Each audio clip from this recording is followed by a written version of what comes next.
In order for the truth to be spread throughout the world, they decided to send a Messiah who would be able to communicate worldwide what the people of Israel were then the only ones to know. This was in preparation for the day when the original mystery would be explained in the light of scientific practice. That is to say, the revelation.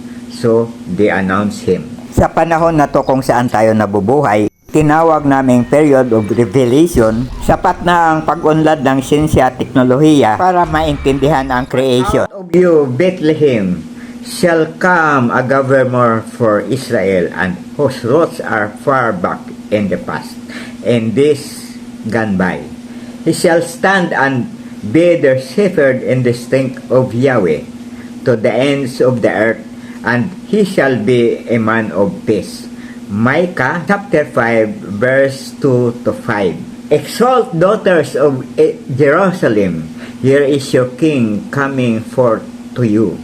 Humble and carried on a mule, he will be dictate peace to the nations. His empire will cover from sea to sea. Zechariah chapter 9 verse 9 to 10. Magandang araw po sa ating lahat. Have a nice weekend.